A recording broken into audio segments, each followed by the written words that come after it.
जी से विदा होकर विदुर जी का मैत्रेय ऋषि के पास जाना। उद्धव जी ने कहा, फिर ब्राह्मणों की आज्ञा पाकर यादवों ने भोजन किया और वारुणी मदिरा पी। उससे उनका ज्ञान नष्ट हो गया और वे दुर्वचनों से एक दूसरे के हृदय को चोट पहुंचाने लगे। मदिरा के नशे से उनकी बुद्धि बिगड़ गई और जैसे आपस की रगड़ से बांसों में आग लग जाती है, उसी प्रकार सूर्यास्त होते होते उनमें मारकाट होने लगी। भगवान अपनी माया की उस विचित्र गति को देखकर सरस्वती के जल से आचमन करके एक वृक्ष के नीचे बैठ गए। इससे पहले ही शरणागतों का दुख दूर करने वाले भगवान श्री कृष्ण ने अपने कुल का संहार करने की इच्छा होने पर मुझसे कह दिया था कि तुम बदरी का आश्रम चले जाओ। विदुर जी, इससे यद्यपि मैं उनका आश्रय समझ गया था, तो भी स्वामी के चरणों का वियोग न सह सकने के कारण मैं उनके पीछे पीछे प्रभास से क्षेत्र में पहुंच गया।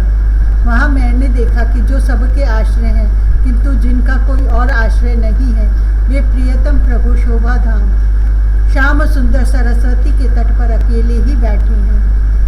दिव्य विशुद्ध सत्वमय अत्यंत सुंदर श्याम शरीर है, शांति से भरी रत्नारी आंखें हैं, उनकी 4 भुजाएं और रेशमी पीतांबर देखकर मैंने उनको दूर से ही पहचान लिया। वे एक पीपल के छोटे से वृक्ष का सहारा लिए बाईं जांघ पर दायां चरण कमल रखे बैठे थे। भोजन पान का त्याग कर देने पर भी वे आनंद से प्रफुल्लित हो रहे थे। इसी समय व्यास जी के प्रिय मित्र परम भागवत सिद्ध मैत्रेय जी लोकों में स्वच्छंद विचरते हुए वहां आ पहुंचे। मैत्रेय मुनि भगवान के अनुरागी भक्त हैं। आनंद और भक्ति भाव से उनकी गर्दन झुक रही थी। उनके सामने ही श्री प्रेम एवं मुस्कान युक्त चितवन से मुझे आनंदित करते हुए कहा। श्री भगवान कहने लगे, मैं तुम्हारी आंतरिक अभिलाषा जानता हूँ, इसलिए मैं तुम्हें वह साधन देता हूँ जो दूसरों के लिए अत्यंत दुर्लभ है। उद्धव, तुम पूर्व जन्म में वसु थे। विश्व की रचना करने वाले प्रजापतियों और वसुओं के यज्ञ में मुझे पाने की इच्छा से ही तुमने मेरी आराधना की थी। साधु स्वभाव उद्धव, संसार में तुम्हारा यह अंतिम जन्म है, क्योंकि इसमें तुमने मेरा अनुग्रह प्राप्त कर लिया है। अब मैं मर्त्य लोक को छोड़कर अपने धाम में जाना चाहता हूँ। इस समय यहाँ एकांत में तुमने अपनी अनन्य भक्ति के कारण ही मेरा दर्शन पाया है, यह बड़े सौभाग्य की बात है।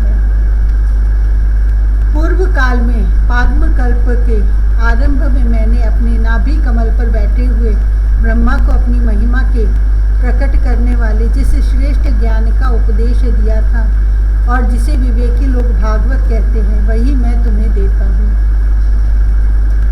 विदुर जी, मुझ पर तो प्रतिक्षण उन परम पुरुष की कृपा बरसा करती थी। इस समय उनके इस प्रकार आदर पूर्वक कहने से स्नेहवश मुझे रोमांच हो आया। मेरी वाणी गदगद हो गई और नेत्रों से आंसुओं की धारा बहने लगी।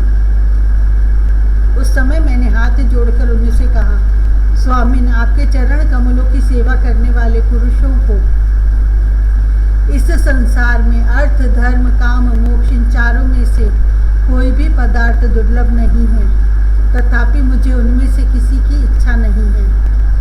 मैं तो केवल आपके चरण कमलों की सेवा के लिए ही लालायित रहता हूँ। प्रभु, आप निष्प्रिय होकर भी कर्म करते हैं, अजन्मा होकर भी जन्म लेते हैं, काल रूप होकर भी शत्रु के डर से भागते हैं और द्वारका के किले में जाकर छिपे रहते हैं, तथा स्वात्मा राम होकर भी 16,000 स्त्रियों के साथ रमण करते हैं। इन विचित्र चरित्रों को देखकर विद्वानों की बुद्धि भी चक्कर में पड़ जाती है। देव, आपका स्वरूप ज्ञान सर्वथा अबाध और अखंड है। फिर भी आप सलाह लेने के लिए मुझे बुलाकर जो भोले मनुष्यों की तरह बड़ी सावधानी से मेरी सम्मति पूछा करते थे, प्रभु, आपकी वह लीला मेरे मन को मोहित सा कर देती है। स्वामिन, अपने स्वरूप का गूढ़ रहस्य प्रकट करने वाले जो श्रेष्ठ एवं समग्र ज्ञान आपने ब्रह्मा जी को बतलाया था, वह यदि मेरे समझने योग्य हो तो मुझे भी सुनाइए, जिससे मैं इस संसार दुख को सुगमता से पार कर जाऊं। जब मैंने इस प्रकार अपने हृदय का भाव निवेदित किया, तब परम पुरुष कमल नयन भगवान श्री कृष्ण ने मुझे अपने स्वरूप की परम स्थिति का उपदेश दिया। इस प्रकार पूज्य पाद गुरु श्री कृष्ण से आत्म तत्व की उपलब्धि का साधन सुनकर तथा उन प्रभु के चरणों की वंदना और परिक्रमा करके मैं यहाँ आया हूँ। इस समय उनके विरह से मेरा चित्त अत्यंत व्याकुल हो रहा है। विदुर जी, पहले तो उनके दर्शन पाकर मुझे आनंद हुआ था, किंतु अब तो मेरे हृदय को उनकी विरह व्यथा अत्यंत पीड़ित कर रही है। अब मैं उनके प्रिय क्षेत्र बद्रिकाश्रम को जा रहा हूँ, जहाँ भगवान श्री नारायण देव और नर ये दोनों ऋषि लोगों पर अनुग्रह करने के लिए दीर्घकालीन सौम्य दूसरों को सुख पहुँचाने वाले एवं कठिन तपस्या कर रहे हैं। श्री शुकदेव जी कहते हैं, इस प्रकार उद्धव जी के मुख से अपने प्रिय बंधुओं के विनाश का असह्य समाचार सुनकर परम ज्ञानी विदुर जी को जो शोक उत्पन्न हुआ, उसे उन्होंने ज्ञान द्वारा शांत कर दिया।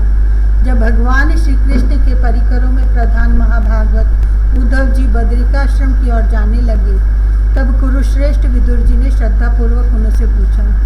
विदुर जी ने कहा, उद्धव जी, योगेश्वर भगवान श्री कृष्ण ने अपने स्वरूप के गुण रहस्य को प्रकट करने वाले जो परम ज्ञान आपसे कहा था, वह आप हमें भी सुनाइए, क्योंकि भगवान के सेवक तो अपने सेवकों का कार्य सिद्ध करने के लिए ही विचरा करते हैं।